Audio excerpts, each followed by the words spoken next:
I've seen the fire in our nation's eyes when anger prowls for prey. I've heard good people draw their lines and call it holy rage. But the cross was never raised to bless the stones we throw. And if mercy leaves the house, there's something wrong down in the soul. Words ain't bullets, but they can hit the same. And once a heart turns cold enough, it forgets what grace is for. There's no room for hate in America tonight. No room in the home where the children need the light. No room in the heart where the Savior's supposed to stay. If Jesus owns the house, then hatred don't got no place. No room for hate. No, no room for hate. No room for hate. You can wave a flag above it, you can quote a verse or two, you can dress it up like justice till it almost sounds like truth. But outrage ain't righteous when it changes with the side. And you can't love your neighbor, treating them like they're downrange. We're all image bearers, breath of God and dust. And you don't heal a broken land by teaching it not to trust. There's no room for hate in America tonight. No room in the home where the children need the light. No room in the heart where the Savior's supposed to stay. If Jesus owns the house, then hatred don't got no place. No room for hate. No room for hate. No room for hate. Drag it to the cross, lay it in the ground. Let the blood of Jesus turn the whole thing around. Truth can still be spoken, courage still can't stand, but rage don't get to rule the soul of a faithful man. There's no room for hate in America tonight. No room in the home where the children need the light. No room in the heart where the Savior's supposed to stay. If Jesus owns the house, then hatred don't got no place. Let revival start where the anger breaks. Where the anger breaks. Let healing rise up where the hurt gives way. No room for hate. No room for hate. No, no room for hate. No room for hate. Not in Jesus' name. Oh, not in this house. Not in this heart. Not in His name. No room for hate.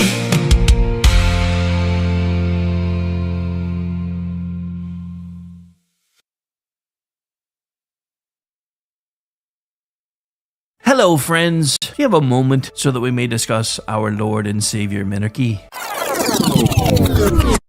No, seriously, I'm just kidding. Hi, my name is Rick Robinson. I am the general manager of KLRNradio.com. We are probably the largest independent podcast network that you've never heard of. We have a little bit of everything, and by that, what I mean to tell you is we have news, pop culture, special events, conspiratainment, true crime, mental health shows, drama productions, and pretty much everything in between.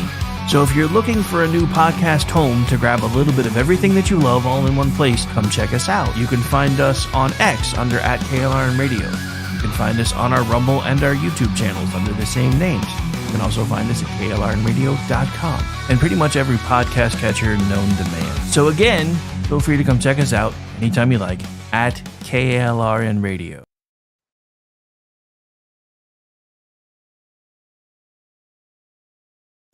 Celebrity designer Jeff Lewis is back with Hollywood House Lift. I'm excited to be working with new clients. I'm not getting rid of that. I hope I never see you both again. Yeah.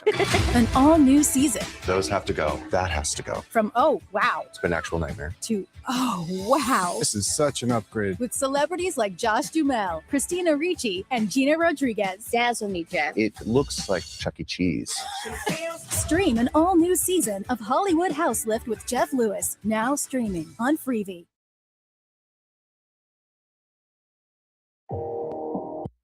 In uncertain times, we could use someone to lean on. Blue Cross and Blue Shield of Oklahoma will stand by you with plan options to fit your budget. If you've recently lost your job, had a baby, or moved, you can still get the healthcare coverage you and your family need. Financial help may be available for those who qualify. Call 855-452-BLUE or visit hereforyouok.com to see if you're eligible to enroll. Blue Cross and Blue Shield of Oklahoma, a division of Healthcare Service Corporation, a mutual legal reserve company. KLRN Radio has advertising rates available. We have rates to fit almost any budget. Contact us at advertising@klrnradio.com.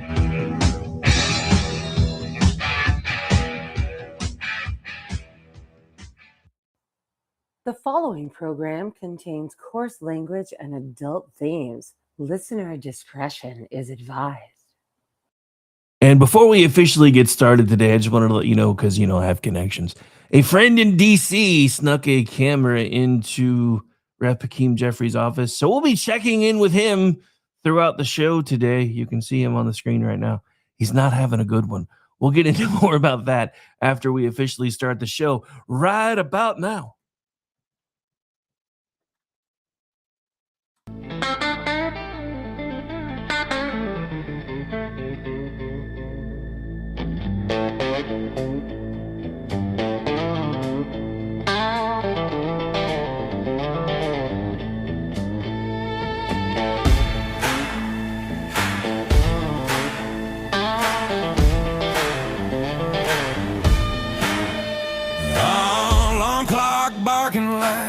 Got a vendetta. Coffee tastes like bad decisions I ain't made yet. Boss man talking about we got her, and that means me, brother. Afraid I got a terminal case of the I don't want us. Mind checked out, heart ain't in the building. That second hand's crawling like it hates my guts. The man treating rich like it's a sin. Even God took a beat. So, suck it. Thank God it's Friday, punching out loud. Hands in the air, middle finger to 9 to 5. Bill still waiting, but tonight I don't care. Cold beer sermon and a bar stool prayer. Take this job and shove it, I quit. Till Monday. Cause tonight I'm free. Yeah, working way. It ain't owning me. All right, as much as I love the song and try to let it play all the way through on Fridays, we got a late start and I've got time to make up, and we've got way too much to talk about.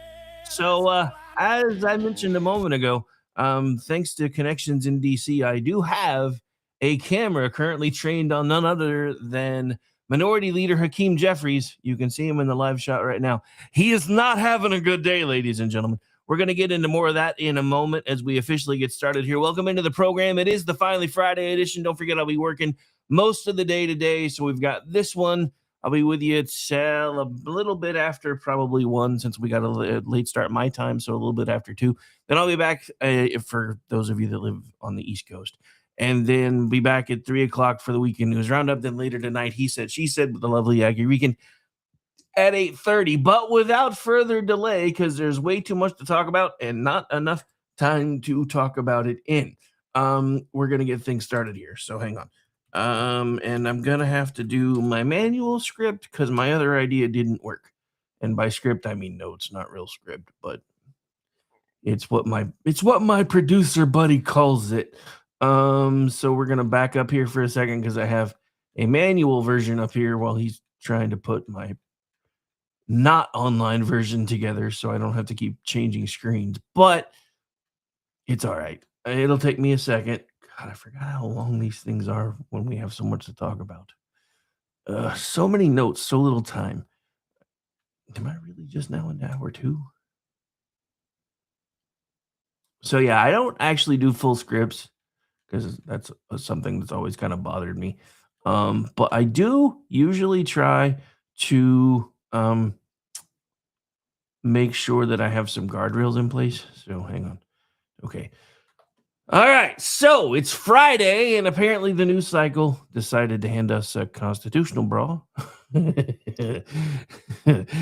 we're going to be probably spending a lot of time talking about today, because there's some stuff you guys may not know, because I didn't find out until this all blew up. Then, of course, there was that little foreign policy flare-up that happened yesterday. According to Donald Trump, the ceasefire still holds. I think it's about time we just admit that there isn't a ceasefire and that these people aren't actually acting in good faith, but I'm not POTUS.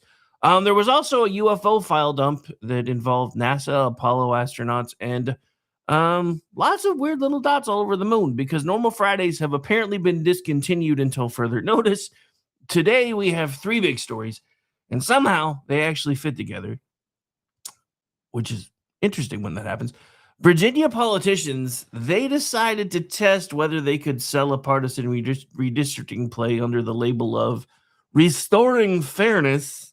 Iran tested whether an American ceasefire actually means anything, and the federal government decided to release UFO files in the most government way possible, vague enough to be mysterious, official enough to be annoying, and late enough in the week that everybody with a corkboard and red string just lost their weekend. So we're going to start in Virginia because this one is too good to bury. The Virginia Supreme Court struck down the redistricting amendment, and the headline does not really do it justice, because here's the part that you need to know. The left is already screaming about how MAGA is destroying democracy in Virginia. The part they're not telling you, this was a Democratic Supreme Court in Virginia that struck this down. So that entire narrative goes down in flames, which is, again, part of the reason why you've got this guy right here. Again, this is live shot from Hakeem Jeffrey's office. We're going to check in with him routinely throughout the day just to see if this ever stops. To the guy who helped me set up the camera, at some point you might want to hand him a tissue. Just saying. I mean, I don't really care, but you might. All right, so yeah, so anyway, so yeah, the thing about this is they're already trying to spin it. This is all MAGA's fault. This is Trump's fault. The MAGA's destroying democracy. It was a Democratic-led SCOVA, that said no. So again, they struck it down because if you just saw the quick version, you might think court blocks voter-approved redistricting plan, and that is actually where the left is going to be hanging everything today. And that is actually technically part of it, but it misses the entire story because the real story here is the process. The court said the General Assembly violated Article 12, Section 1 of the Virginia Constitution, and because that constitutional violation infected the entire process, the court said it incurably taints. Yes, I said taint. I know. Rules. Damn rules. Giggity, giggity, giggity goo. Damn rules. Anyway, so that incurably basically made the entire thing in legal terms, if this was like a court case, an actual like criminal court case, would be considered fruit of the poison tree. So the referendum vote it gets tossed and it nullifies the legal effect. That's the ball game, folks. This was not the court saying you may never redistrict. It was not the court saying voters don't matter. It was the court saying Republicans win, Democrats lose, and to this guy again, I say suck it. Sorry, I'm going to be having a little bit of fun with this today, so I may actually get annoying. I'm going to be honest. I usually do my best to try to avoid victory laps, but there's a reason I'm taking one so hard today, and I'm going to put it on the screen in a second. Because does anybody remember when the guy who's currently bawling on his couch said this? Hang on, I didn't do it right. But it'll get fixed. Hang on, I just had to make sure I found it. Okay, but yeah, so remember, if there's ever any lags, it's because I'm my own producer too. For the most part, I have a digital friend who helps me with the notes and the show prep now, but everything else is still me. I'm waiting till the day AI gets smart enough that I can write a producer agent. But all that stuff's expensive, and I don't make enough money to do that yet. I'm working on that too. All right. So anyway, we've been talking about the guy on the couch all morning. Does anybody remember when he said this? Because now I understand part of the reason why he was acting like such an ass here. And this is one of the reasons why I've been taking a victory lap all morning, even though I usually try to avoid them. But we'll get into why he's acting so much like Peter Pan after this. Our message to Florida Republicans is F around and find out. If they go down the road of a DeSantis dummy mander, the Florida Republicans are going to find themselves in the same situation as Texas Republicans, who are on the run right now. Our message. So they're on the run right now, huh? Is this you, Broseph? This you? Because I'm pretty sure this is you right now. But here's the reason why, and I said this once I found out, because I didn't even know this. First of all, I still think it's weird that politicians can actually have their own political action committees, because that's nothing but a fundraising tool. I think somebody probably needs to look into that. Because, in case you haven't missed it, the left uses the phrase political fundraising for money laundering. So I think we probably really need to look into that. Just a suggestion. But here's the thing. So this whole thing cost Democrats somewhere in the neighborhood of between $70 and $80 million. Guess where about half of that came from? This guy, which is why he's crying right now. Because here's the thing. And I know, because I was pissed too. At the time, I was pissed. Because the Republicans spent almost nothing to block that redistricting ploy. And I'm not trying to give them any more credit than they deserve, because in my opinion, they got lucky. Yes, they should take this moment, enjoy it, because even though it basically got handed to you through no action of your own, it is still a moment where you get to enjoy the Democratic Party getting egg all over their face. You're watching Gavin Newsom have a meltdown right now. The guy who says that Republicans and MAGA are destroying the country seems to have zero self-awareness as to what he's done to California. So there's that. And on top of everything else, that guy who I keep showing the crying on the couch lost about anywhere between 35 to probably $38 million in this. So that's one of the reasons why he was being a douche. And he really was being a douche. And again, it wasn't the court saying voters don't matter. It was the court saying, hey, y'all did this wrong and you need to get your ish together. And here's the thing. This is the funniest part about all this when you think about it. When you think about it, this is the funniest part of all of it. Because you know what made this entire thing unconstitutional? Which is really funny when you think about it. It is the amount of time required for Virginia's mail-in voting, because it shrunk. It basically put itself too close into the window for it to be a legal election. So the very same system the Democrats have been using to, shall we say, tilt elections because I have to be careful on the YouTubes. But yeah, and this is this kind of like, remember that spot, that part in Star Trek II: The Wrath of Khan where Spock says, "If minutes were days, this would," yeah. So just remember, every time I say the word tilt, I'm saying STEAL because this is exactly what they did, and they have done it everywhere they possibly could. And while they are screaming and yelling about the fact that, oh my God, it's Jim Crow and it's the Confederacy all over again, and we don't know what to do. Well, of course you don't know what to do, because Republicans are finally playing by the same rules that you've played by for decades now. Anybody looked at the maps in the Northeast? Once you get north of New York, there's like blue hell. There's like 30-40% Republican participation in most elections in that region, and there's no Republican seats, none. And even in Maine, where you manage to land one, you might as well not have one. And yeah, anyway. So, but seriously though, it's kind of exactly what we've been talking about today. Hang on, I just realized I thought that was, sorry. I'm fighting with my computer again, don't mind me. No, it's already saved. I don't need you to save it again. Okay, there we go. That's the one I was looking for. Okay, so anyway. So this shouldn't be a radical position, but apparently in modern politics, follow the actual law now counts as extreme if the laws block a power play on your side. Here's the part that makes this so funny. The court describes the current congressional map as a 6-5 split between the two major parties. The proposed new map tied to this amendment was described by the court as a highly partisan gerrymandered map expected to produce a 10-1 split.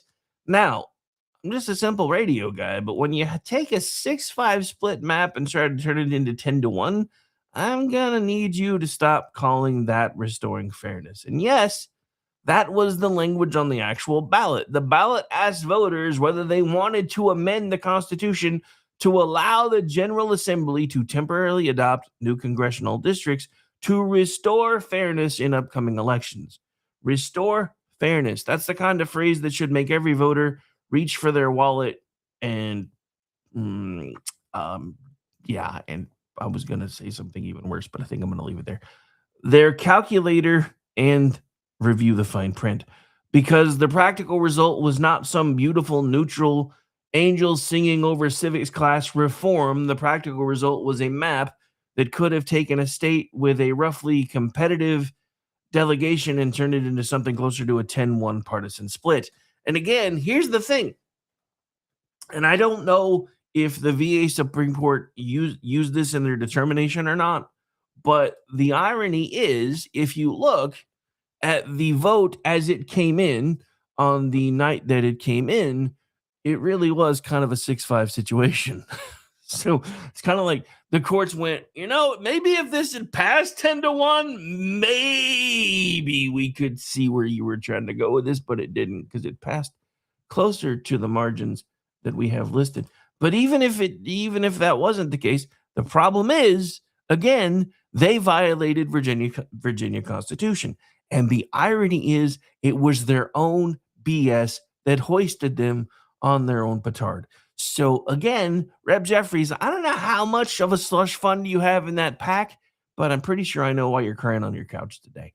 Because funny thing is, as far as, and if anybody in the chat has seen him go off on this yet, please let me know, because I've been looking, I've been waiting. I think all the Democrats are on, probably in a room somewhere, and everybody's taking their belts and shoelaces. So fairness is apparently when 51% of the voters get 91% of the seats. So again, 51-49. That's last time I did math. That's kind of 6-5, is it not? That's not fairness. That's math wearing a campaign button. And this is why language matters. Politicians almost never say, "Hey, we would like to rig the map to help ourselves. They say fairness. They say democracy. They say reform. They say protecting representation, which is why I didn't really get mad when Donald Trump went to Texas and said, hey, I need 5 more Republican votes because this shit's nuts. But here's the thing that nobody talks about. The only reason Texas did what they did wasn't necessarily, well, part of it was because Donald Trump asked, which is why everybody else is now following suit, especially now that he slid through Indiana like the Grim Reaper, taking seats with him as he went. But it's this. Nobody talks about this part. Texas tried to do their redistricting under the Biden administration, and the Biden administration stopped them. So that's why this became so important and became like a, oh my God, this is unprecedented to do this before the census and blah, blah. They tried to do it the way they're supposed to do it. Biden's administration said no, which is weird to me because I didn't really think they would have the authority to do that, but that's what happened. But again, this this was, Donald Trump being quite honest with Texas and be like, hey, we need 5 more seats. And then Florida was like, put us in, coach. We want to play too. And then Hakeem Jeffries was like, if you do this, FAFO. And I'm over here going, FAFO, because I hate. And I go, okay, seriously. I really try not to hate politicians. But when they've been as smug as that guy has been, look, here's the fine print of all of this. He is willing to do whatever it takes, cross any line to become Speaker of the House. And if I was a Democrat, I would be terrified to let that man become that. But then again, and the problem is, if he keeps racking up the L's, they're not going to like him very much longer either, because we've got lots of, even though I haven't found anything from Jeffries yet, and I'll be checking when we go to the music break here in a little bit, which honestly is supposed to be right about now, but we'll probably finish this up first. So this was not democracy being overturned. This was process being enforced. This was a rule of law. The court's problem was that this thing got pushed after early voting had already started. In other words, the election that was supposed to serve as a constitutional checkpoint was already underway. And now the reverse has happened in Louisiana, because we're going to talk about this today too, because one of the SCOTUS justices threw the other ones under the bus, because KJB and all, or KBJ and all the other ones have been, lamenting this Louisiana decision. And and I believe it was Alito. It might have been Thomas. I don't have the notes in front of me. But one of them threw them under the bus and was like, hey, it's not our fault. We had to make this decision so late. We decided this 7 months ago. So this is exactly what I'm talking about. The Democrats have been using every tool in their toolbox, every weapon in their arsenal to slow walk everything, including Supreme Court decisions. And that's given the Democrats at least a little bit of life, because now Louisiana just ended their election in the middle of it. Well, they have to, because those maps are now illegal. And here's the thing. Since that has happened in almost every single southern state, guess what that does? That makes all of them illegal, because there's now proof that you guys were making voter plantations. Anybody figured this out yet? The same party that was funding the Democrats in the 1860s was just caught funding them in 2026. The same party putting blacks on plantations in the 1860s is making voter plantations, and has been since the late 60s, early 70s. And that's what the court says you can't do anymore. Look, voluntary segregation is one thing. People voting with their feet, moving to certain places because that's where they feel most comfortable, that's one thing. When the government draws a line around you and says, this is where you get representation, what do you think actually happens there? That makes those people feel like they don't have the ability to move, because the left has made them feel like they don't have any control over anything unless they live in that area, because that's the only way they're going to have representation. And you know how I know that's true? Some of the very same language that SCOTUS used to strike this down was argued by an ACLU attorney during the Louisiana ruling. And she said, a female of color said, that we need these specialized districts because white Democrats don't vote for black Democrats. In other words, the call's coming from inside the House. Anyway, but they didn't lose because they tried to redistrict. They lost because they tried to fast track a constitutional rewrite after the election had already started. And again, I'm not going to say this because it matters. Both parties play, and again, I am going to say this because it does matter. Both parties play redistricting games all the time. Republicans do it, Democrats do it. Up until now, the Democrats have just done it better. I don't know if that's going to be the case anymore. Everybody in politics likes a map that helps them. That is why the process matters. And that's why we have guardrails in place. The difference here is that Virginia voters had already created a redistricting commission framework all the way back in 2020 to get away from the kind of partisan supposed map making. Then, when the incentives changed, the politicians came back and said, well, actually, let us temporarily suspend that system so we can restore the fairness. Yes. Anytime politicians ask you if you want to restore fairness, check your wallet and your watch. Make sure it's still there. Anyway. All right. So we are really, really long. We're going to go ahead and take a music break. When we come back, though, we got more to talk about. So, all right. Well, actually, before we go to the music break, let's check on this guy. Still crying? Yep, still crying. All right. We'll be right back. Stay tuned. They tried to quench the fire, drown it all in chains, tried to break our will and wash away our names. But every spark they buried only fed the flame. Now the cry of freedom's roaring through the rain.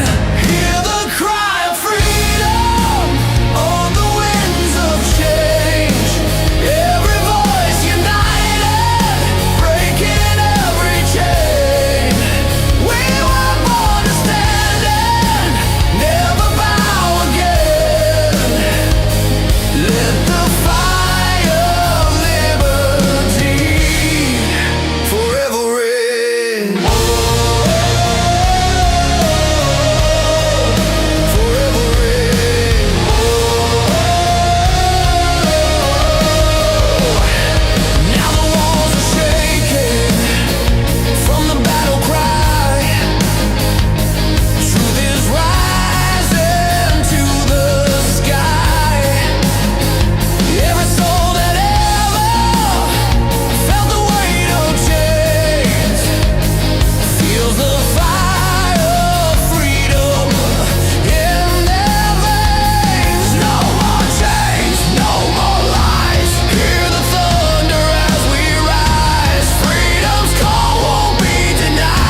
And welcome back into the program, ladies and gentlemen. I warned you it was going to be a busy Friday. We haven't even scratched the surface of my notes, and we're already close to halfway through. I forgot we got a little bit of a late start, but I took the breaks kind of sorta on time. I guess we didn't get as late of a start as I thought, though.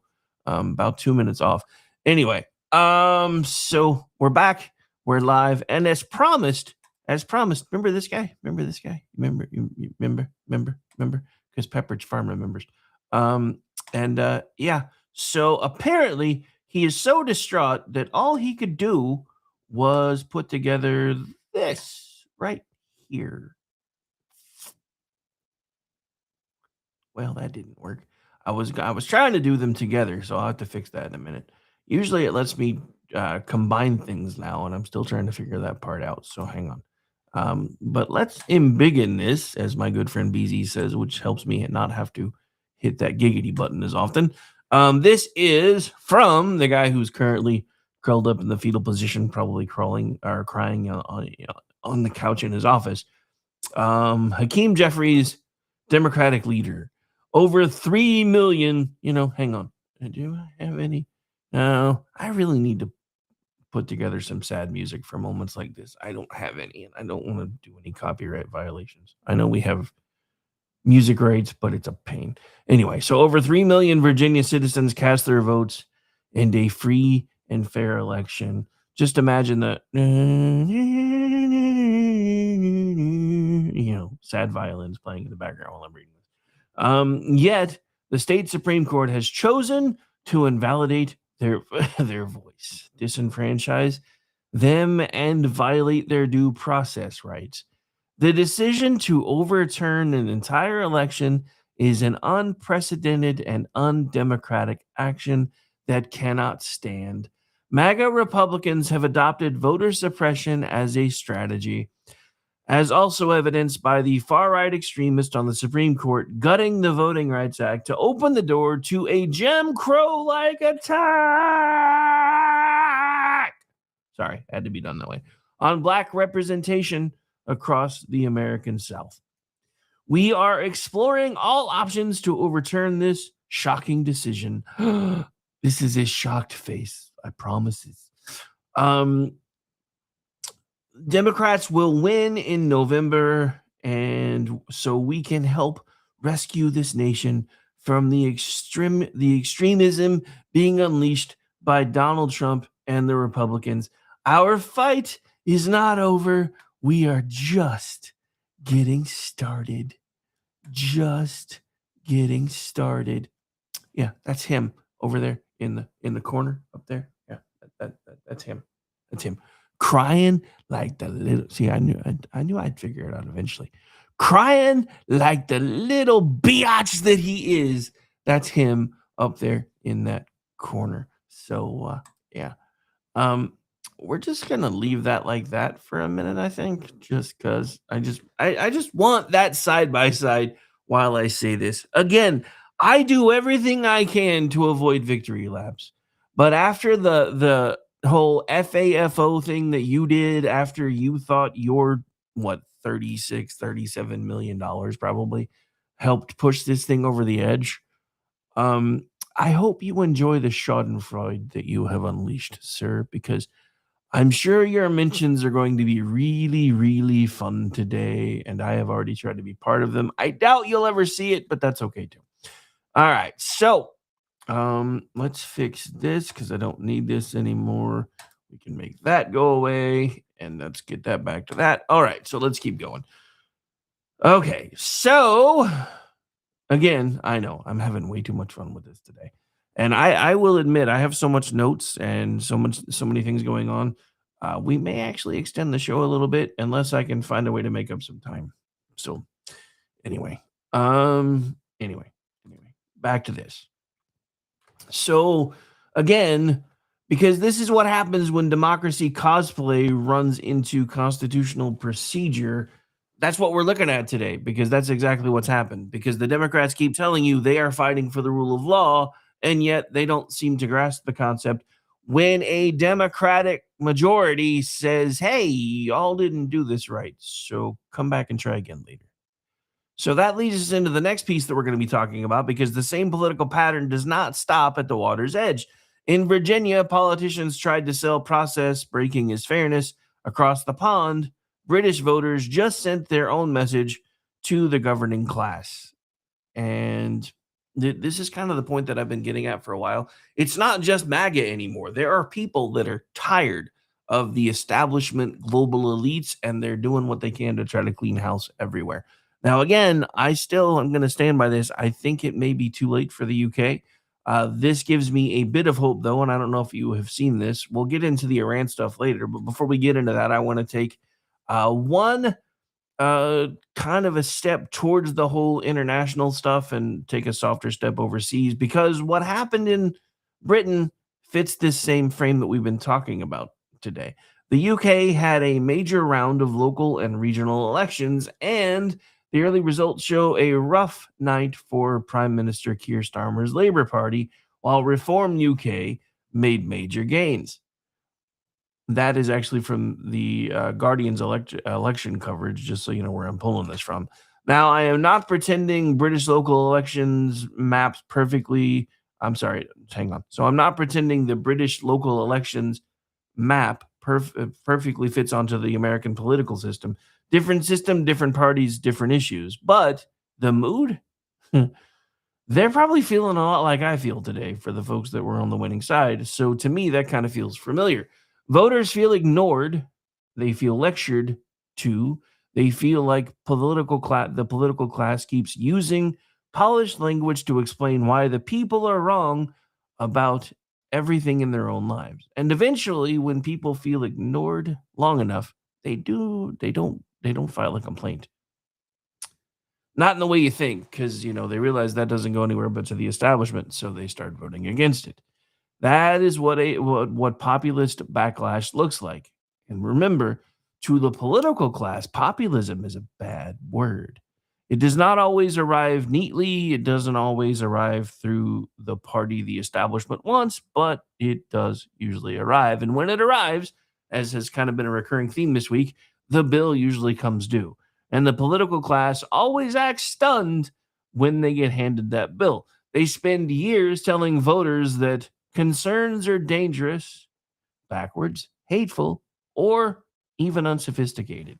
Then the voters find another vehicle for those concerns, and suddenly everyone wants to write think pieces about the collapse of trust. Well, trust doesn't collapse by accident, and it doesn't collapse on its own.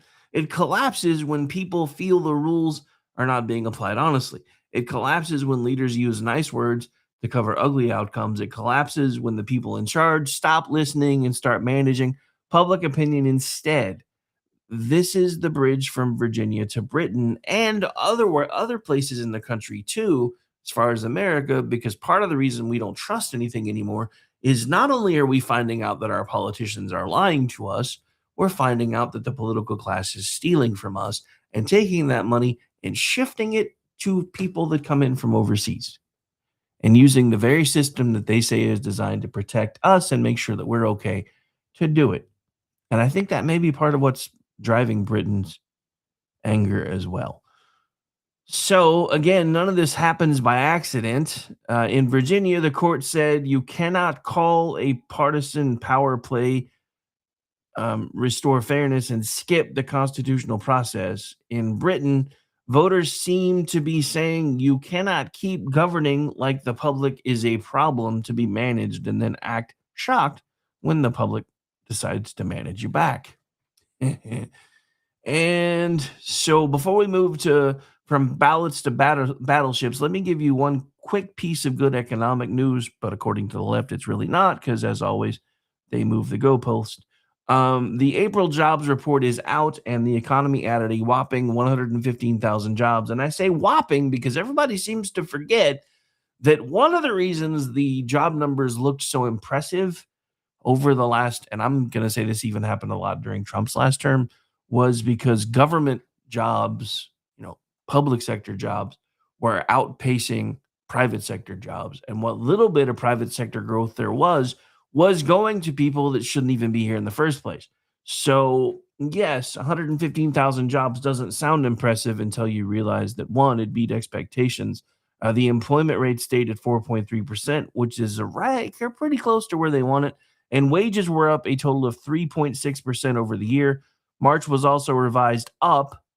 Now, when is the last time you heard me say this? March was actually revised up to 185,000 jobs. Remember how weak they said the March jobs report was? So between March and April, we've added right at 200,000 jobs. And again, the vast majority of those are private sector, and they're going to either American born or American naturalized citizens, which means more money coming back into our economy, not going overseas. Now, this doesn't mean every family is suddenly fine because, the gas prices still suck, but we're going to get into that in a minute too. It doesn't mean groceries are cheap, but they are trying to get cheaper.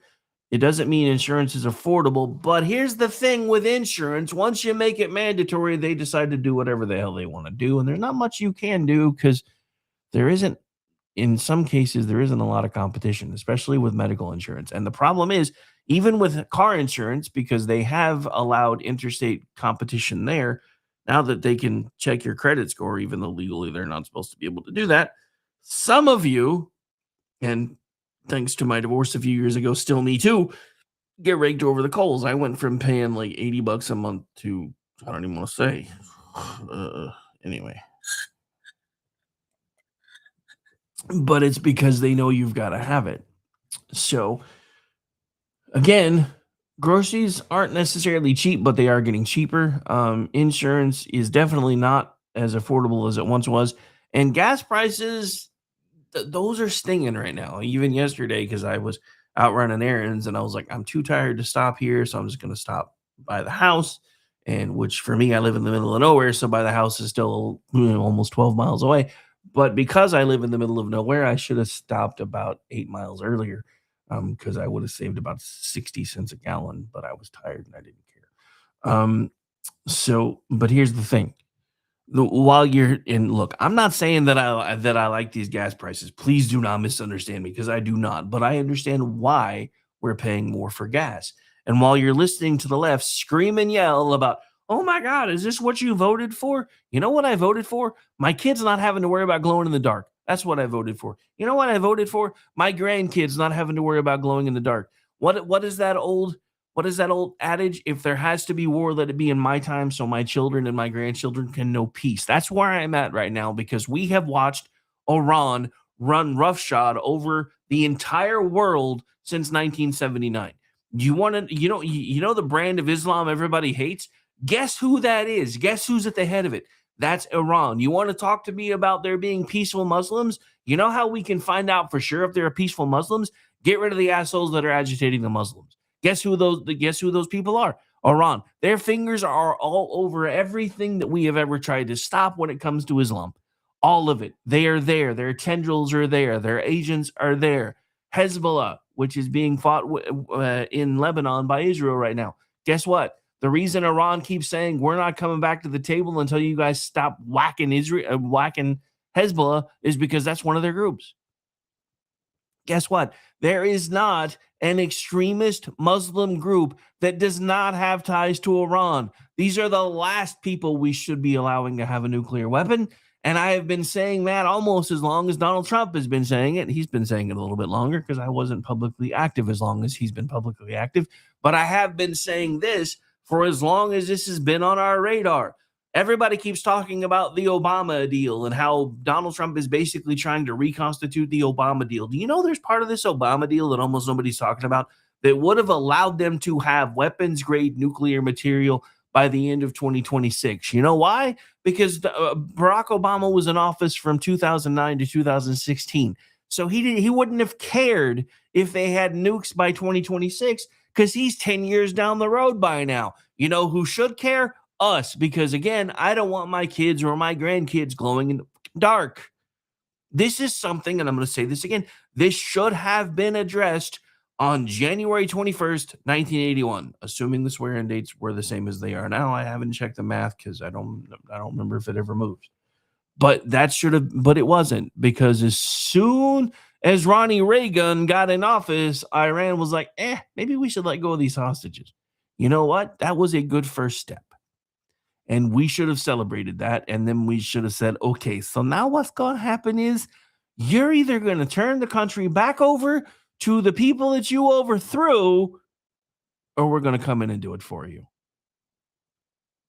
But that's where Donald Trump is right now. And if you listen to BZ's show last night, he and I don't really go after Trump that much anymore, but this is an area where I think he has gotten it wrong, because and trust me, he wrote an entire book about it, The Art of the Deal. He's the guy who always wants to negotiate. You cannot negotiate with dishonorable people. The Iranian government are dishonorable people. I did not say Iranians are dishonorable people. I said the Iranian government and what's left of it are dishonorable people. The Iranian military and what's left of it are dishonorable people, because they, just like the Democrats, are willing to do whatever it takes, say whatever it takes, throw anybody under the bus that it takes to be able to hold on to power. And unless or until he comes to terms with that, we're in trouble. So, again, we'll get into more of that here in a minute, because we're about to have to take the break. Sorry, I kind of jumped all over the place there, but there was a thread running through my brain, so I had to chase it. So back to this, the jobs numbers. So this does mean the labor market is showing more resilience than a lot of experts expected, and that's the thing, because remember, according to the experts, we were gonna basically be bankrupt by now. I mean, the country kind of still is, but you know what I mean. And that is the political problem for as my good friend Al likes to say, hang on, let me do this right. The doom crowd. Yeah, sorry, Al, didn't mean to steal your thing, but it fit. But that's the thing for the doom and gloom crowd. They keep needing the economy to collapse so that they can call the Trump agenda a failure. And then the numbers come in better than expected. And then when those numbers come in better than expected, they move the goalpost. Well, that 115,000 jobs, that just basically means that we're treading water. It's good enough that unemployment didn't go up, but it isn't good enough to do anything else. But here's the thing. That does not mean we spike the football. It means we note the scoreboard, because this isn't a spike the football moment. This is just you guys keep saying that we're going to suck wind, and we keep proving to you that we're not. And let's not forget the story of the tortoise and the hare. Slow and steady is good, especially when you're dealing with the American economy. The scoreboard says 115,000 jobs added, unemployment steady, wages still moving up. And that's the most important part. Wages still moving up. Almost 4%. That's actually kind of unheard of, especially lately. And the economy's not cooperating with the people rooting for bad news. And I don't understand that part either. I know I keep going off on tangents today, but I don't really understand that either, because I don't really understand how it is that we have an entire half of the country that is rooting for us to fail. Look, again, I'm going to say this again. The guy at the top of the ticket, the guy running the country, has not always got my flavor or my color banner, but I never root for him to fail. It's what moved me from the Never Trump column to, I guess I can't really say never anymore, because they actually elected him. And then I watched him do the job. And again, from our side, from 2016 to 2020, we had, I guess for me, closer to 2017 to 2019-ish, we had an entire group of our folks, including me still, who was like, yeah, I'm going to try. And then our good friend, the Amish attorney, coined the phrase, Donald Trump is the Leslie Nielsen of presidents, because we don't know if he actually knows what he's doing, but everything he tries to do actually works. And sometimes it kind of seems like he backed into it sideways and still managed to pull it off. And then I started getting raises.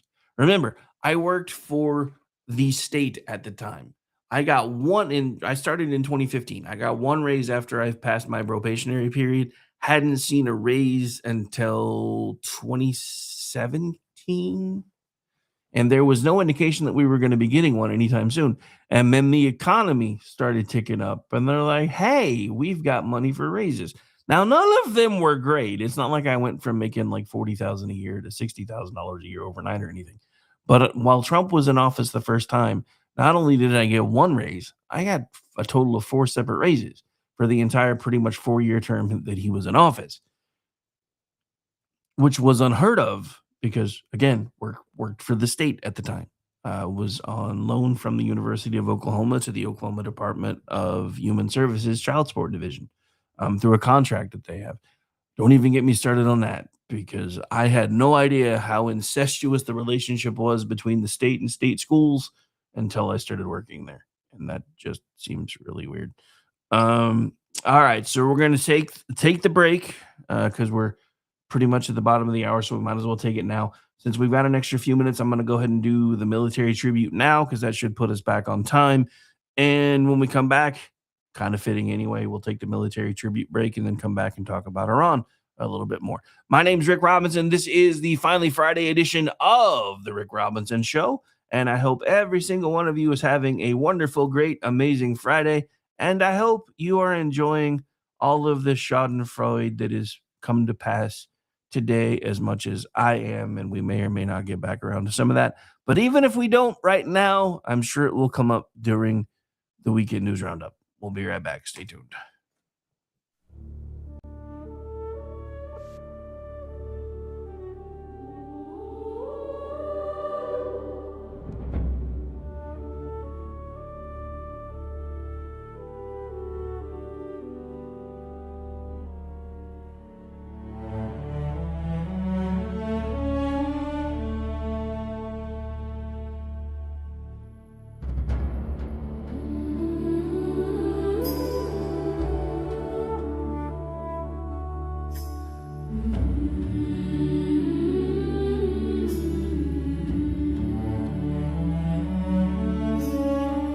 Before the oath was spoken out loud, before you stood apart from the crowd, there was a moment, quiet and clear, when you chose to stand while others stayed here.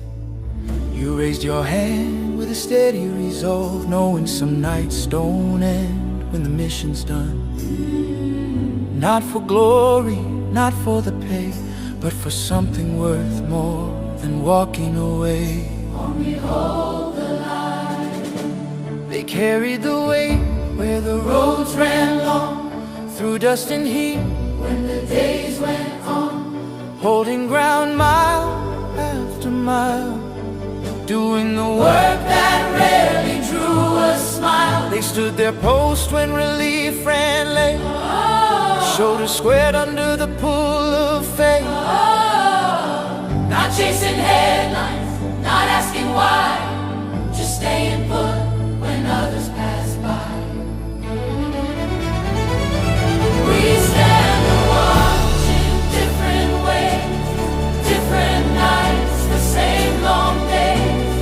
One old spoken carried through, wherever duty calls us to. We stand watch over the deep. They kept their watch where the water turns black, miles from shore with no quick way back, measuring time by the rise and the fall, answering duty's unrelenting call. Through silent hours and endless seas, they stood their post in the cold night breeze, guarding the lanes the world depends on, so others slept and the light stayed on. We stand the watch in different ways, different nights, the same long days. One old spoken carried through, wherever duty calls us to. Simplify Marine, we go where we're sent. We go where we're sent. They moved as one when the moment came, side by side through fire and rain. First to step where the ground was thin, not for the odds but for the ones beside them. Trust was earned in the hard way through, Every promise carried by the few. No turning back once the line was crossed. They stood shoulder to shoulder as brothers, never counting the cost. We stand the watch in different ways, different nights, the same long day. One oath spoken carried through, wherever duty calls us to. Air Force, The sky is our domain. Air Force. The sky is our domain. They held their focus where seconds seem eternal, soaring between clouds and blue. Every movement measured and true, knowing what one clean moment could do. They watch the whole while guarding the small. Every mission tied to a larger call. Calm under pressure, steady and clear, keeping the promise from far overhead. Space Force, We guard the dark without they faith, keep their vigil where silence reigns, beyond the weather, beyond the rain. watching the paths that the world relies on, long before the warning lights come on. Cloud, no banners, no clear view, Just constant care in a canvas full of stars, standing the watch through the endless night, guarding the systems that keep us in light.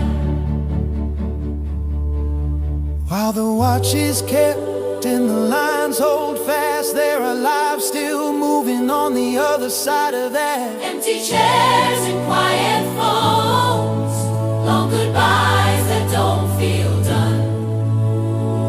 Names we carry but never say, folded flags and debts we pay. Every service, every scar reaches farther than the uniform ever could. Coast Guard, we come when it matters most.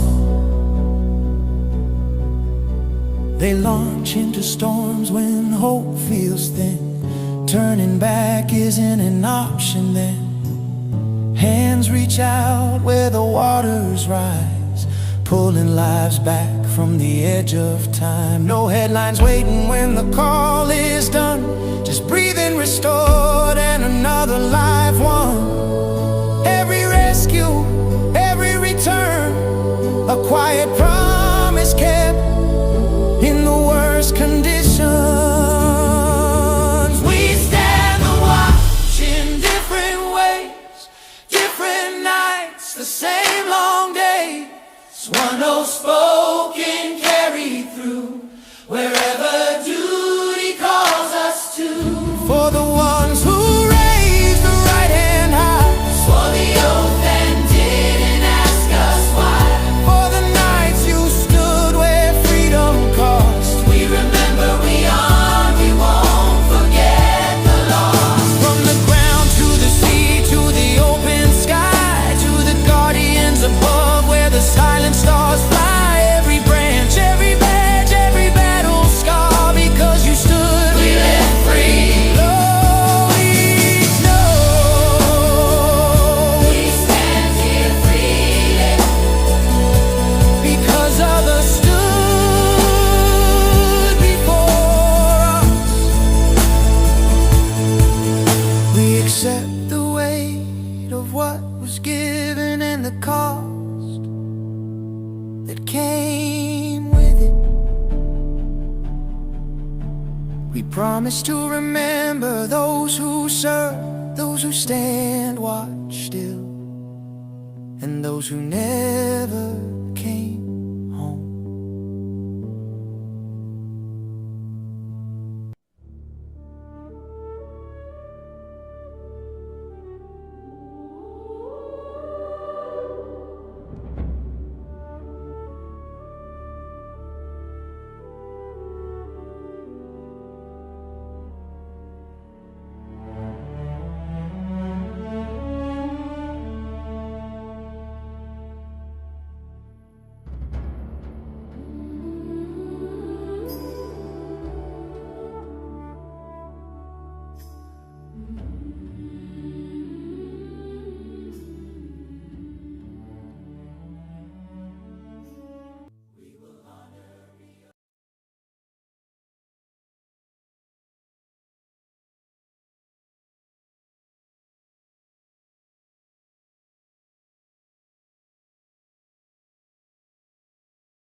Hello, friends. Do you have a moment so that we may discuss our Lord and Savior Minarchy? No, seriously, I'm just kidding. Hi, my name is Rick Robinson. I am the general manager of KLRNradio.com. We are probably the largest independent podcast network that you've never heard of. We have a little bit of everything, and by that, what I mean to tell you is we have news, pop culture, special events, conspiratainment, true crime, mental health shows, drama productions, and pretty much everything in between. So if you're looking for a new podcast home to grab a little bit of everything that you love all in one place, come check us out. You can find us on X under @KLRNradio. You can find us on our Rumble and our YouTube channels under the same names. You can also find us at KLRNradio.com and pretty much every podcast catcher known to man. So again, feel free to come check us out anytime you like at KLRN.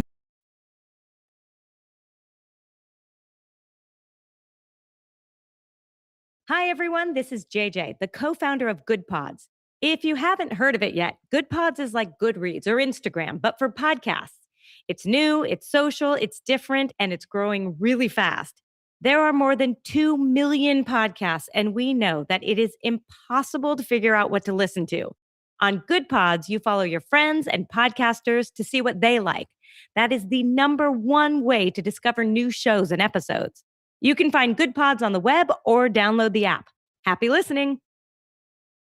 In uncertain times, we could use someone to lean on. Blue Cross and Blue Shield of Oklahoma will stand by you with plan options to fit your budget. If you've recently lost your job, had a baby, or moved, you can still get the healthcare coverage you and your family need. Financial help may be available for those who qualify. Call 855-452-BLUE or visit hereforyouok.com to see if you're eligible to enroll. Blue Cross and Blue Shield of Oklahoma, a division of Healthcare Service Corporation, a mutual legal reserve company. KLRN Radio has advertising rates available. We have rates to fit almost any budget. Contact us at advertising@klrnradio.com.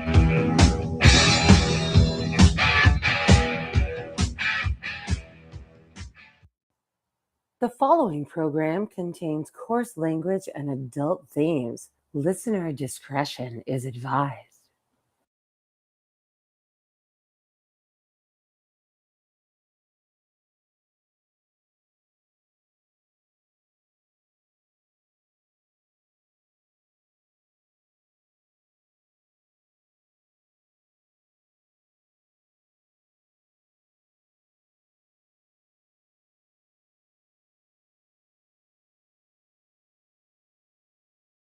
Pardon me, technical difficulties because some of the volume controls go away depending on the size of this thing. So, yeah, anyway, I know I should be hitting the giggity button for that one, but we're not live yet technically, so I'm not.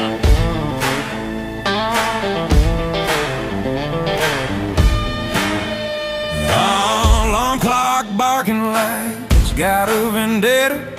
Coffee tastes like bad decisions I ain't made yet. Boss man talking about we got her, and that means me, brother. Afraid I got a terminal case of the I don't want us. Mind checked out, heart ain't in the building. That second hand's crawling like it hates my guts. The man treating rich like it's a sin. Even God took a beat. So suck it. Thank God it's Friday, punching out loud. Hands in the air, middle finger to 9 to 5. Bill's still waiting, but tonight I don't care. Cold beer sermon and the bar stool prayer. Take this job and shove it, I quit. Till Monday, cause tonight I'm free. Yeah, work and wait. It ain't owning me. So raise them up high. Let the whistle blow. Thank God it's Friday. That's all I know.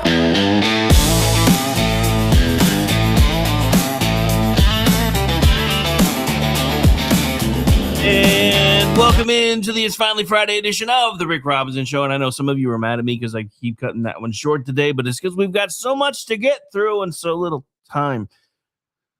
Plus, thank God it's Friday, unless you're a Democrat today. Democrats are having a no good, horrible, terrible, very bad day. And the last couple of weeks have not been good for them. And they don't know what to do. I had this conversation with somebody on X during the break, and they were talking about how I pointed out yesterday that the only reason the left is so mad about all this stuff is because they understand that in their own party, white voters don't vote for black people. And you know how I know? Because an ACLU attorney said said the quiet part out loud during the SCOTUS arguments in the Louisiana case that led to a lot of this stuff. And they're like, well, no, it means that they feel like they should. I'm like, no, see, I thought that too. And then I heard an ACLU attorney who happened to be a female of color saying that they're admitting that, white Democrats don't vote for black Democrats. So that's just the real reason I bring that up before we move into the Iran stuff is because that's just a reminder. The racist call is coming from inside the house while they keep saying that it's us. So, of course, as we move into Iran, according to POTUS, we have a ceasefire. Iran doesn't really seem to think so, though. So we did just talk about Virginia testing constitutional guardrails, UK voters testing and getting sick of political elites, and a jobs report that gives us at least a little economic good news. But now we've got to move from ballots and paychecks to battleships. CENTCOM says U.S. Navy guided missile destroyers were transiting the Strait of Hormuz to the Gulf of Oman on May 7th when Iranian forces launched multiple missiles, drones, and small boats at them. The destroyers were the USS Truxtun, the USS Rafael Peralta, and the USS Mason. CENTCOM said no U.S. assets were struck, and U.S. forces responded with self-defense strikes. That was according to both U.S. Central Command as well as Reuters. Now, we got to stop right there for a second. This is not a diplomatic misunderstanding. This is not somebody bumping elbows at a buffet table. Missiles, drones, and small boats aimed at U.S. warships in one of the most important waterways in the world is not a clerical error. This is a cock block when we start talking about the supposed ceasefire. Iran launched U.S. ships were targeted. Launched. U.S. ships were targeted. No U.S. assets were hit. America responded in self-defense. And this is where the language matters. CENTCOM says the United States does not seek escalation. My question is, why not? But remains ready to protect American forces. That is exactly the line that a lot of folks seem to want America to hold. I don't happen to be one of them, though. And again, I wasn't looking for a bigger war. The problem is Iran keeps acting as if they can give us a bigger war. Not to sound like a dick for a second, but at this point, I am ready for the weeping and lamentations of your women, because that's how we're going to shut them up. That's the only way we're going to shut them up. We have to get them to the point where they are begging us for a ceasefire, because right now, no matter how we frame it, and again, this goes back to, Western civilization trying to act like Middle Eastern civilizations are basically the same, and they're not when you have the warlords in control, and that's what Iran has become, is a bunch of clerics that are technically warlords running the region. And here's the problem with that. Anytime we really want to talk, all they see is weakness. So you're emboldening them. And I've said this before. So here's the problem. A ceasefire that only one side respects is not peace. It is target practice with a side of paperwork. And that's the danger here. Iran knows how to play this game. They've been playing it all the time. They've been playing it for a long time. Push the line, test the response. Fire off enough hardware to see what America is willing to tolerate, then claim victimhood the moment America hits back.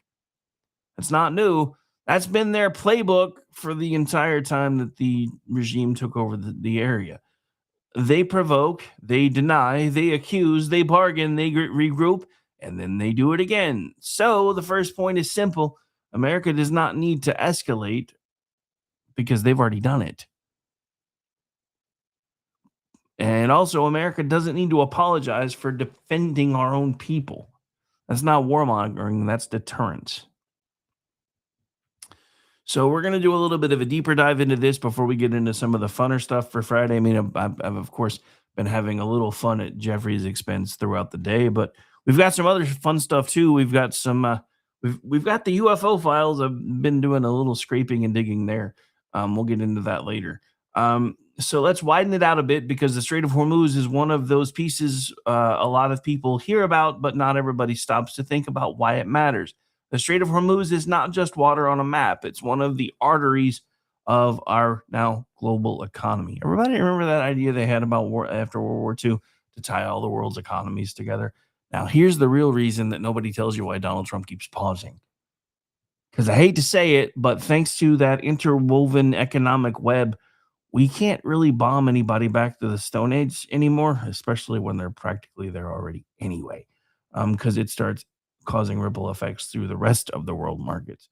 So if that waterway gets threatened, energy markets react. You've seen that already. Shipping reacts. Allies react, enemies watch, and every actor in the region starts recalculating what America means when it says "do not cross that line," and that becomes the important part because now we're tiptoeing back towards the era of time in America where remember when Barack Obama talked about red lines and nobody really understood that he meant he was going to be drawing them with his daughter's, sand art. Yeah, we're starting to drift back that way again. That's the real issue here. Iran is not just testing ships. Iran is testing our credibility. How many times has Donald Trump gone to the cameras and said we should have a deal within a week? Iran scoffs and then starts taking pot shots. That is a direct hit to our credibility. They're testing whether ceasefire language means anything because they already know it does to us. So they're trying to see how long are we going to believe that we have one. They're testing whether American deterrence still has teeth. They should know that by now, but if they keep wanting to find out, we should just show them. They are testing whether they can create chaos, force a response, and then run for the cameras pretending to be the victim.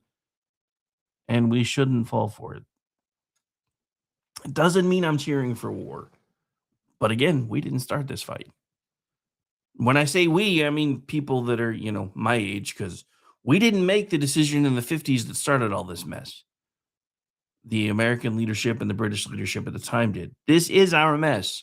I have never been a fan of Team America World Police other than the movie. I think it was hilarious. Just saying. Once I got old enough to understand it anyway. I'll be honest, it went over my head for a while. And I got a little bit older and I watched it again. I was like, okay, this is really pretty damn funny.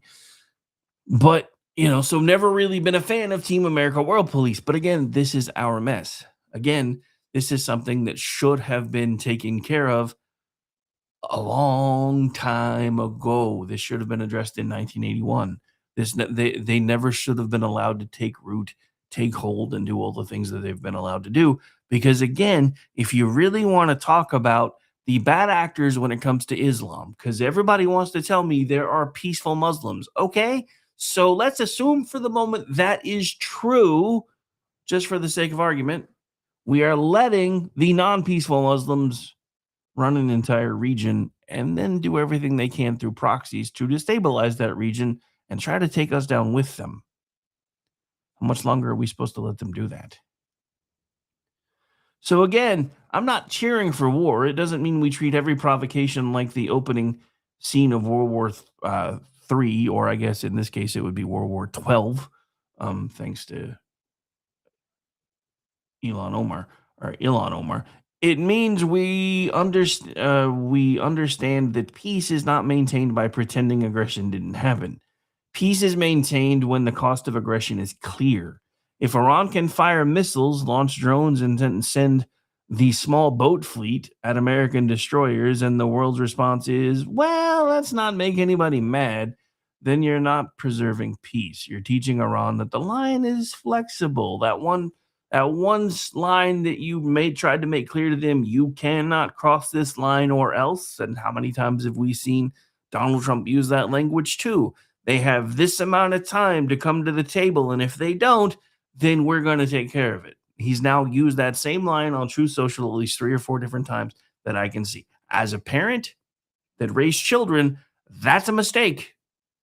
Because once it doesn't matter, even if it's something that you swore to your kids you were never going to do, once you draw that line, if you let them cross it, they own you.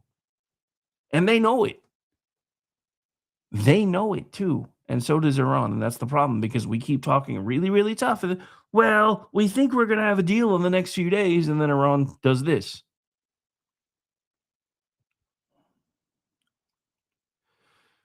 So the question is whether we as Americans want ourselves to have a credible voice when it comes to international policy. There's a difference between wanting a fight and refusing to be bullied. And too much of our foreign policy debate for the longest time pretends those are the same thing when they are not. If a U.S. destroyer is transiting an international seas passage and Iran decides to send missiles, drones, and small boats, America does not need to ask Twitter for permission to respond. I'm sorry, X. Credibility is the thread that ties this whole everything we've been talking about together. Sorry, my note said first hour because we haven't even finished my notes for the first hour yet, and we're already halfway through the second one. It's been that kind of day. Just saying. Again, credibility is the thread that ties all of this together. Virginia tests constitutional credibility, and Democrats got their hands slapped for it. Britain shows political credibility, taking a crack at the ballot box. Iran tests military credibility in open water. And before we get to the break, we're going to go ahead and transition now because, like I said, my notes aren't necessarily going to fit my entire outline for the day now because I'm well off target with where I'm supposed to be by now based on my little notes and my outline to try to keep me on the rails. Anyway, speaking of rails, never mind. JD, if you're in the chat or listening, I know you just got that joke, but that's okay.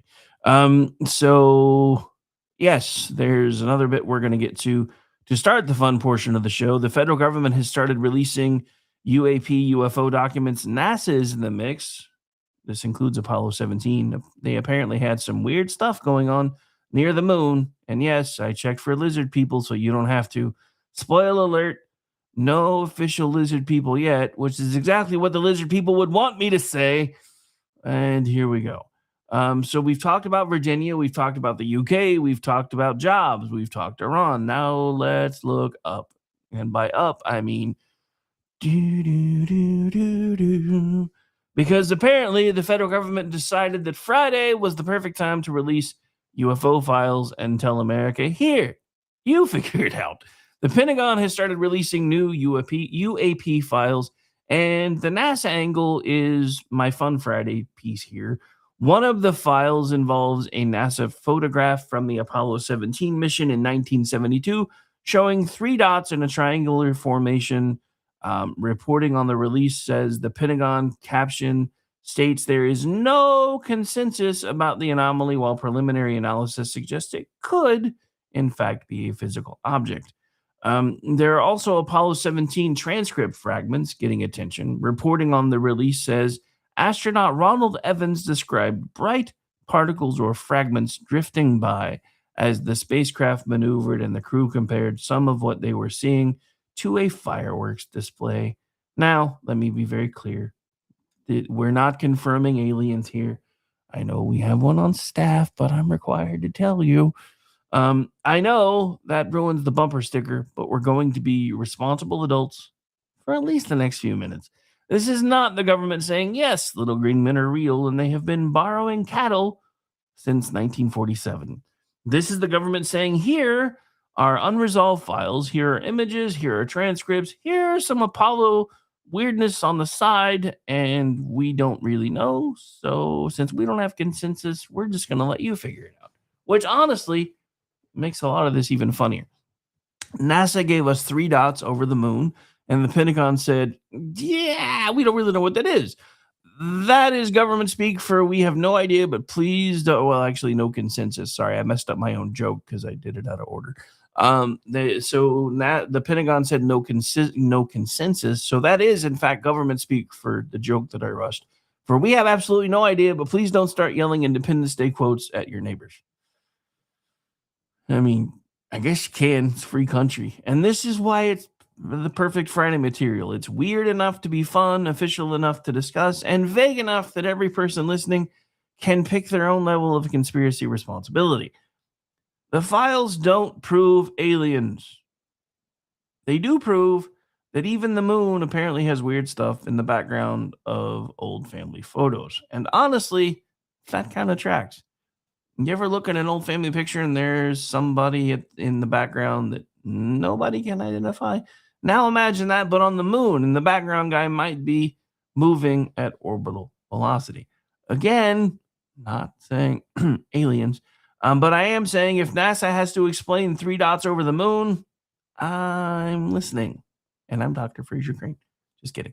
The other fun part is that this release is happening through official government channels, which means it immediately becomes less exciting and more suspicious at the same time. Only the federal government could release UFO files and somehow make the phrase preliminary analysis indicates it could be a physical object. Sounds rather boring, but terrifying at the same time. It could be a physical object. Thank you, government. That narrows it down to every object in the known universe. And yes, because somebody would ask, I checked the visible UFO dump material for lizard people. I looked for lizard, looked for reptilian. I looked for anything in the David Icke starter pack. Nothing official, which is what they would want you to think. So for now, Congress remains the closest thing we have to cold-blooded creatures in Washington. Or does it? Or does it? All right, so let's get into this real quick, and then we'll probably take the break. But here is where the UFO story actually connects to the serious stuff. This is about trust. When the government hides things for decades, releases things in weird batches, or says, we cannot tell you what it is, but we promise it's not that, people naturally stop trusting the official answer. Now, I have to stop right here because I don't know if it just, maybe it's because I, on some level, remembered those reports were going to come out today, but I have been rewatching some Star Trek fanfic stuff. And if you guys have not ever seen the Star Trek New Voyages Phase 2, you really should check it out. There aren't very many because, again, it was fanfic, but they did like 15, they did 10 full-length episodes, and then they did like 5 vignettes. One of the vignettes was kind of amazing and ties right into this because you remember the whole Watergate thing and everybody's like freaking out because there's parts of the tapes that were erased. Apparently, in the vignette, I'm just gonna tell you. You can go watch it if you want later. But there's a vignette where President Nixon is playing with Star Trek toys in the White House in '69. It was around the same time that we were doing the moon landing thing. And so he's imagining that he is captain of the Enterprise as he's playing with these toys. Well, he keeps calling, the Secret Service keeps catching him playing with the toys. And he's like, well, this can't get out. This can't get out. This is terrible. But you have to understand, these toys are so realistic and they're so much fun to play with and blah, blah, blah. So they keep erasing the parts of the surveillance tapes in the Oval Office, the audio surveillance where he's playing with toys. So there's all these tapes with gaps. And at the very end of the vignette, one of the Secret Service agents says, if you keep making us release or erase these portions of these tapes, this is going to start looking more and more suspicious. So yeah, I thought that was an interesting, fun little twist. Anyway, yes, I'm being a bit of a nerd today. But yeah, so again, this is kind of that trust thing, that we were just talking about. That's what hung Nixon.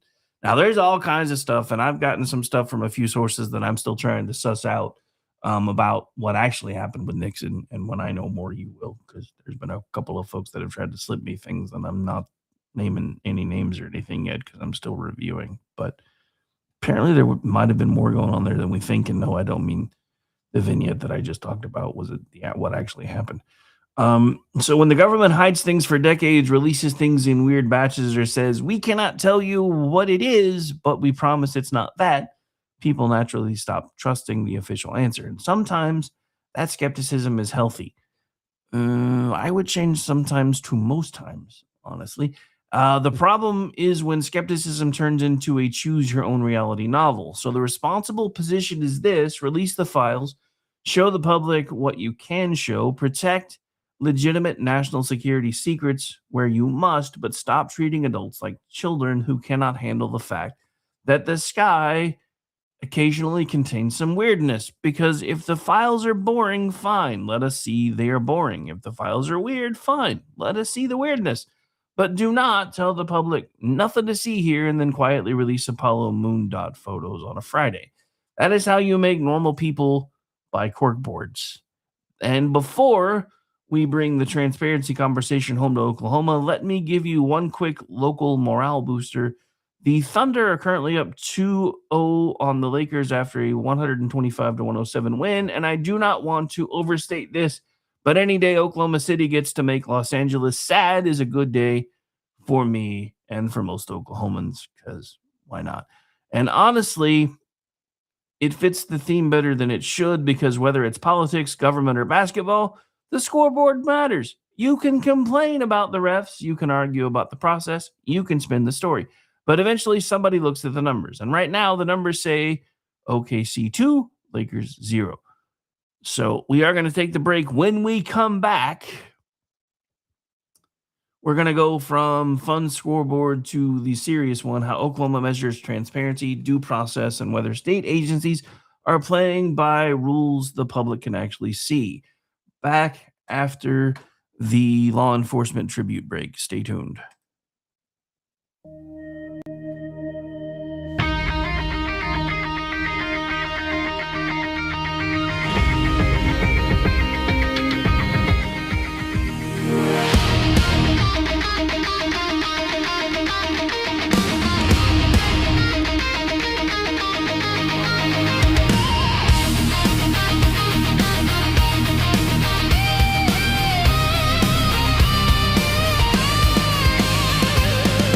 When the call comes in, somebody answers. Day or night, they're already moving. Calm voices, fast hands, doing the work while the rest of the world freezes. From a headset to a truck, from a badge to a door, they don't stop to count the cost. They step in when it matters. It's not about being seen, it's about being there.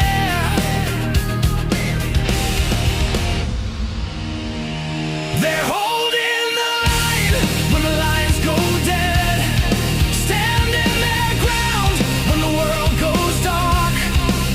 They're the calm in the chaos, holding the line through the fire, the flood. When everything falls, they don't ask why, they just answer the call. Always standing in the gap for us all. Before the sirens fade, before the scene is clear, someone's already making sense of the moment. Keeping people alive, keeping things from getting worse. Some run toward danger, some stay behind and hold it together. Different roles, same weight, same promise to show up.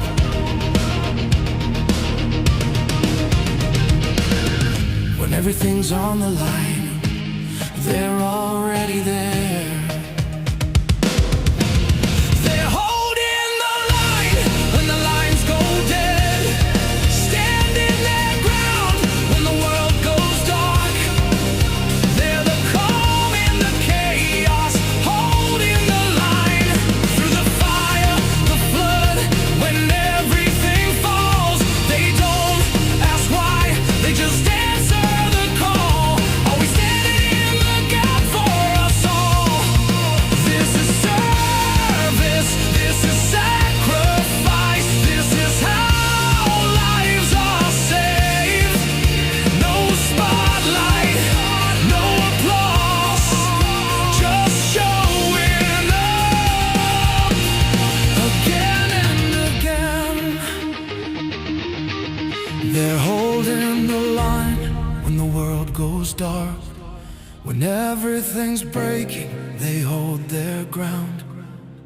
They're the calm in the chaos, holding the line. So we raise our voices for the ones who stand. Every voice, every badge, every helping hand.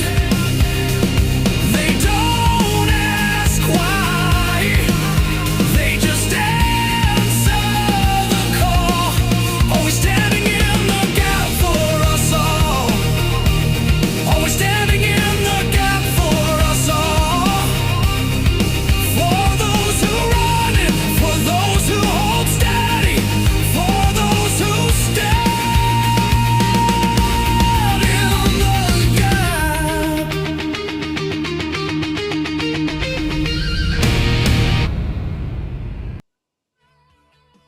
following program contains coarse language and adult themes.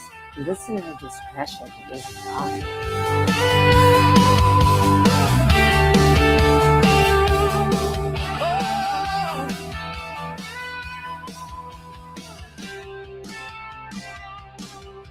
And welcome back into the program, ladies and gentlemen. Final segment of the It's Finally Friday edition. So let's take a quick look at that Rep. Jeffries cam, probably for the last time. Yep, still on the couch, still having a bad one, but let's keep going. All right, so before we get out of here, we've got a couple other things that I definitely want to talk about today. So we're going to take things a little bit closer to local, because, you know, it's election season here too, and there's lots of stuff going on. So welcome back to the program, ladies and gentlemen. Again, it is the Finally Friday edition. Don't forget to come back in once we wrap here. Come back in about an hour for the weekend news roundup. Then I'll be back later tonight for He Said, She Said with the lovely Aggie Regan. That is at 8:30 p.m. Eastern. So we just talked about the UFO files and the lack of lizard people data, which is exactly what the lizard people would want you to think. Anyway. And the government saying, trust us, bro, but also here's some weird moon dots. Now, let's bring that transparency conversation home for a bit, because not all government mystery involves 3 dots over the moon. Sometimes it's a memo buried 3 clicks deep on an agency website. Oklahoma has now signed the Guidance Transparency Act into law. That was Senate Bill 1433, which requires state agencies to make guidance documents publicly available online and at their principal place of business. It also requires those documents to be submitted to the Office of Administrative Rules for publication in a searchable, centralized format. That was actually from Oklahoma House of Representatives, as well as the Oklahoma Legislature, which is where we sourced it from.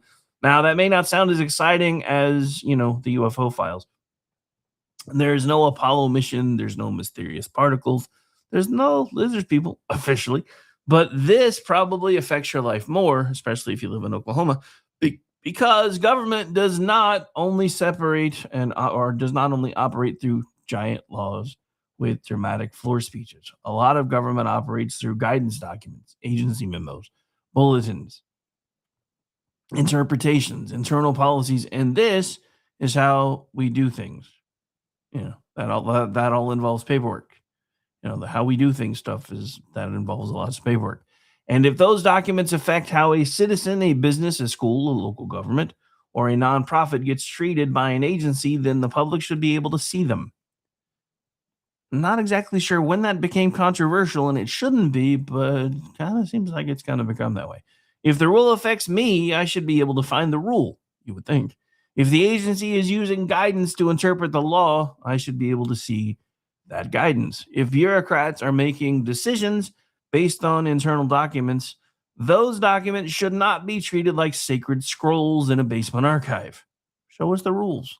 It's kind of the whole point of having the rules, is it not? And this ties directly back to the UFO conversation in a much less weird way. The reason people distrust government is not always because they are paranoid. Sometimes they distrust government because government gives them a reason to distrust them.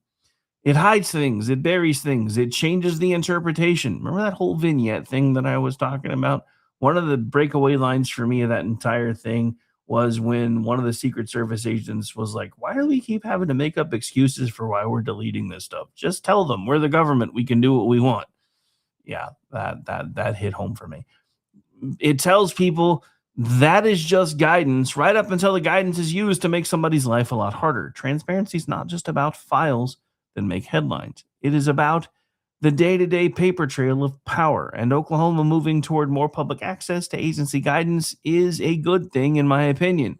But in this matters, transparency still has to be paired with due process, because good intentions can become bad government if the process is wrong. And that takes us to the Open Meetings Act fight that's been happening right here at home as well.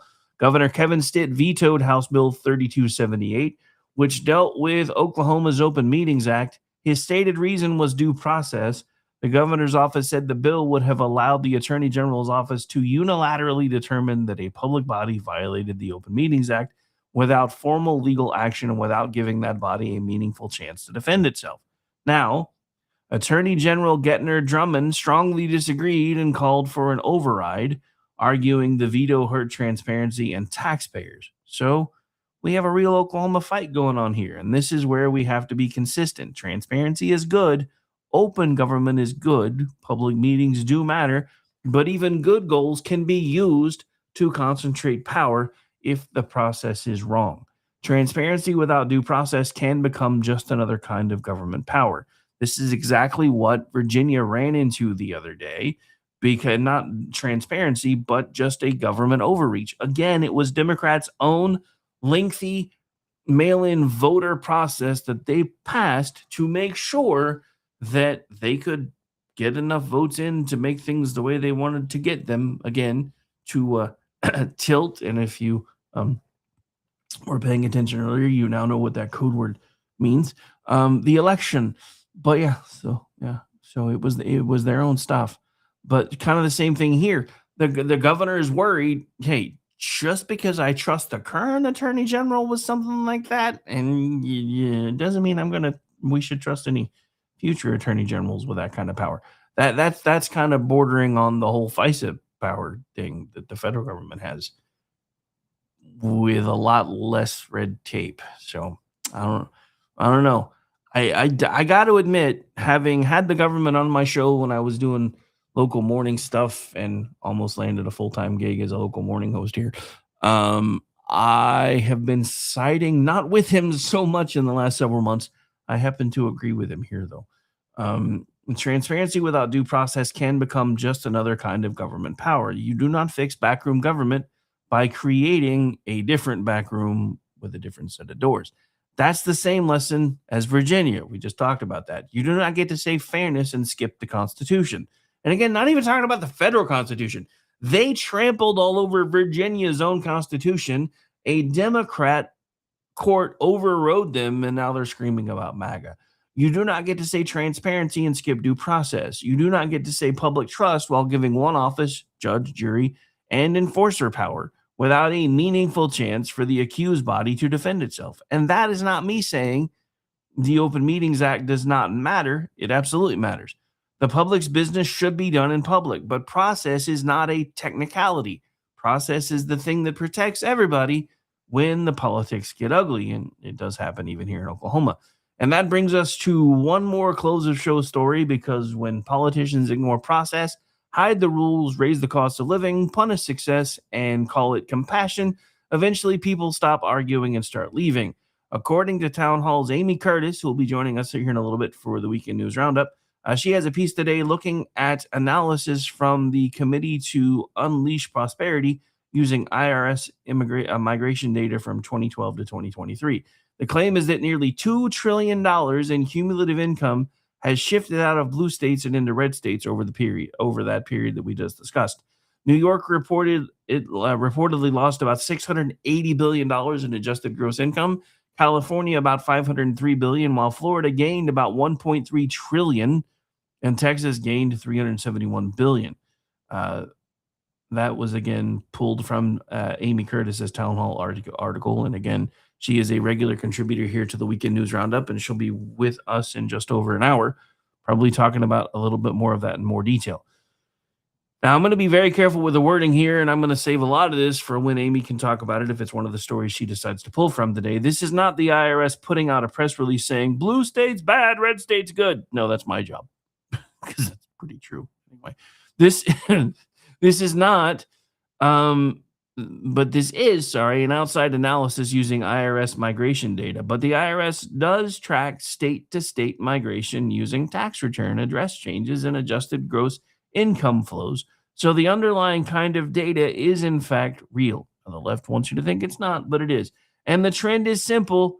People and money move. Politicians can give speeches. They can denounce the rich. They can even say they're going to let you eat the rich. They can promise fairness. They can raise taxes. They can make it harder to do business. They can regulate, punish, shame, and posture. But eventually, people with options use those options. And it's not just billionaires. That's the part the left always wants you to miss. When high earners leave, they take tax revenue with them. When businesses leave, they take jobs with them. When middle-class families leave, they take school enrollment, church membership, little league coaches, grocery money, and property tax stability with them. This is not just a spreadsheet problem. This is a community problem. This ties all the way back to Virginia. You cannot call a 10-to-1 map fairness and expect people not to notice. You cannot call higher taxes compassion forever when the people paying the bills are loading their U-Hauls. You cannot call every voter concerned dangerous, every taxpayer selfish, and every business owner greedy damn business owners, and then act shocked when those same people decide they would rather live somewhere that treats them like citizens instead of ATMs. The biggest migration story in America may not be about geography. It may be about trust. People are moving away from governments they do not trust toward governments they think will leave them more room to breathe. And I'm going to stop right here, even though I'm getting close to out of time. For those of you that are moving with your feet, congratulations, you figured out how to vote with your feet. When you get where you're going, don't do what you voted for back home. You left for a reason. Keep that front and center. I don't want us to start hearing about all the things that we started seeing in Oklahoma City. Everybody moving back from California and everywhere else. Where's the bike trails? Where's the this? Where's the that? You left because you couldn't afford to live there. Now you're making it hard for people that were already there to live there. So yeah, so again, this is about trust. People are moving away from governments they don't trust toward governments they think will leave them more room to breathe until they start voting for the same stuff again, which is why I always have said from the moment I started doing this that the diehard left are locusts. They pick an area clean, they move to another one, complaining that it's too hard to live there now, and then they start making all the changes they made in the last place that made it too hard to live in the last one that they left. But that's the closing thought today. Whether it is a court ruling, an election result, a ceasefire, a UFO file, an agency memo, or a moving truck, the lesson is the same. Rules matter, trust matters, transparency matters, consequences matter. Now, another little interesting side note here for Oklahoma before I get through any of the stack of stuff that I've left behind is this. Homelessness is actually dropping in Oklahoma. In 2022, we were at about 34% of our regional population was either considered unhoused, using the new word that they like to use, or dangerously close to being unhoused. That's now down to 22%. So you guys can say all you want about Governor Stitt and all the things that he said that you don't think worked, but they've been working. Just saying. All right.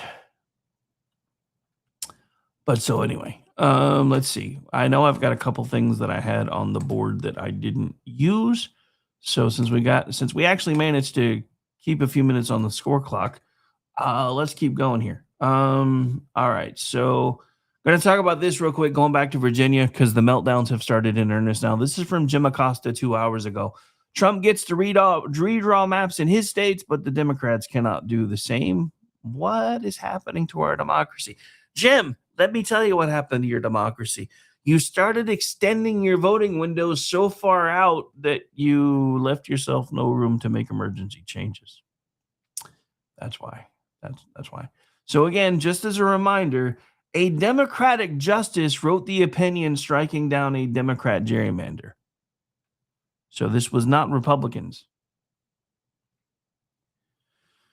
All right. So remember that whole I didn't get a chance to talk about this today because I got really gobbled up with Virginia. But since we've got a few minutes, remember the whole Tennessee story that broke yesterday, and everybody was like, "Oh my God, look what's happening in Tennessee," and all the left was like, "Oh my God, this is terrible," and all the right was like, "Is it really though? Is it really though?" Because there's things going on that it doesn't seem like you know.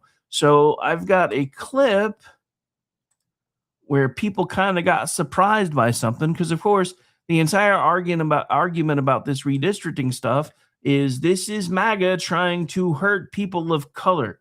But watch this. The woman now who is likely going to win the 9th district in Tennessee is a black Republican woman as a result of this redistricting effort. It's likely going to be a black Republican woman who beats that old white man. Could I make this very simple? But that's racist? We're going to come back. It actually is. We're going to take a quick break, and then Tesla and Congressman, I'm going to have you both respond. We'll be right back. So there they go, calling a quick break because they didn't really know where to go with it when they figured out, wait, you mean the old white dude is going to lose and he's going to get replaced by a black woman? That kind of spits in the face of our entire argument there, doesn't it? You know what else spits in the face of their entire argument for everybody that's screaming and yelling about what happened in Texas, a lot of those districts that were redrawn are majority Hispanic because that's most of the people who live there. So again, last I checked, Hispanics got a lot more melanin than white folks. Just saying.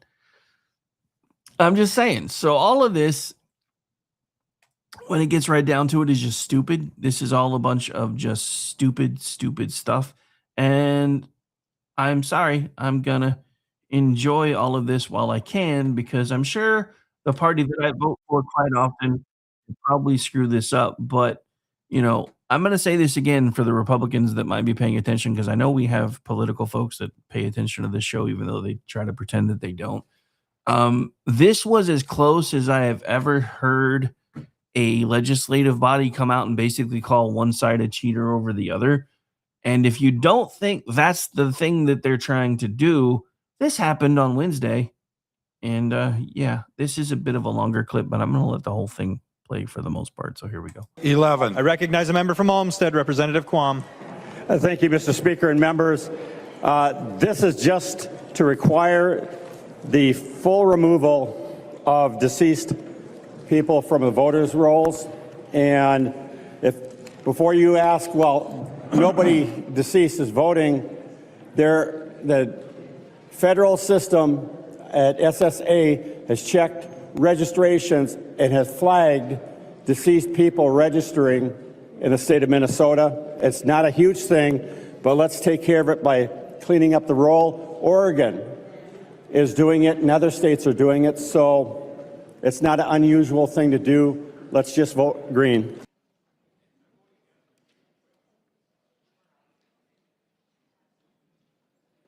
Yeah, except the problem is, as you notice the vote starting to come in. The clerk will call the names of the members voting remotely. Allen. Allen votes aye. Allen votes aye. Burkle. Burkle, go ahead. Burkle votes aye. Burkle votes aye. Franzen. Franzen votes yes. Franzen votes aye. Kozlowski. Kozlowski votes no. Kozlowski votes no. McDonald. Here you are, Joe. McDonald Joe. aye. Hold on. McDonald. McDonald. McDonald aye. Say it again. McDonald aye. McDonald votes aye. Momani Hildsley.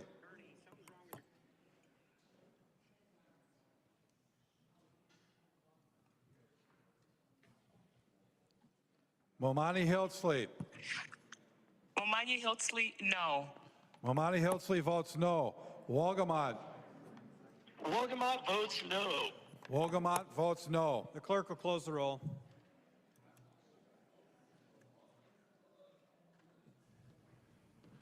So, calendar for the day, HF number 4240, Amendment 4240A 11, and 67 yeas and 67 nays. The motion does not prevail. The amendment is not adopted. so they just voted to not, I repeat, not remove dead people from their voter rolls. My question, as we close out the show, is why was there even a requirement to vote to take dead people off of the voter rolls? So Democrats voted unanimously to not require removal of dead people from Minnesota's voter rolls. Just pointing that out. That's Minnesota. I wonder why they want dead people still registered to vote. They keep saying these things don't happen. But if they don't happen, then just vote to make sure that processes are in place so that people can see that not only do they not happen, but they can happen. And then we might actually start trusting our election processes again. But again, just as we get ready to close things out for the day, a reminder, when you see all the Democrats weeping and gnashing of teeth today, first of all, make sure you've got plenty of popcorn. And as my good friend Aggie says, if you're running low on popcorn, because there's been a lot of a need for it lately, you can indulge in cupcakes or something else instead. So feel free to do that. But Aggie and I will be back tonight, 8:30 p.m. Eastern with He Said, She Said. I'll be back here in about an hour for the Weekend News Roundup. Looks like I'll be joined by Amy Curtis from Town Hall, BZ from SHR Media, and I'm trying to figure out if Brad is going to be available or not. He was partying like a rock star last night, and I haven't checked with him yet, but I will check with him in a minute. But again, a pretty easy thing. And I know it seems silly to those that, well, that doesn't really happen, so we don't need to do anything if it's not happening. You need to reassure people that it's actually not happening, because we're seeing with our own eyes a lot of times that it is happening, and then we're being told not to believe our own eyes. So it's a pretty simple concept. If people don't trust the process, reinforce the process so they trust the process. Looking at you, John Thune, on the way out the door. You've seen what just happened with Indiana. You've seen what just happened in Virginia. You see what's going on with a lot of the southern states that have been racially gerrymandered now for quite a while. You should probably get on board or get the hell out the way. My name is Rick Robinson. This is my show. Again, I will be back here in just a little bit for the Weekend News Roundup. Again, as a reminder, we do this thing every Monday, Wednesday, and Friday, starting at noon Eastern. On Tuesdays and Thursdays, since I'm not usually running anything in that time slot, I do encourage you to go hang out over on the SHR Media channel and hang out with Mission Ready Men, Big E Earl Jackson, for the Mission Ready Men briefing in that same time slot. Also, I think there will be, and I keep forgetting to plug this one, I think Baron Bullstein will be live tonight. I haven't checked their feed to see if he's put anything up yet, but if it is live, that will be at 7 p.m. Eastern, and we will be simulcasting that here as well. But on that note, folks, we're going to get out of here. Want to thank everybody for taking the time to hang out with me today. For the couple of folks that came in, or a few folks that came in to say hi in the chat rooms, thank you for that. I promise I don't bite. I might nibble if you ask, depending on certain circumstances, but I don't bite. And we'll see you back in about an hour. Bye, everybody. Say goodnight, Gracie.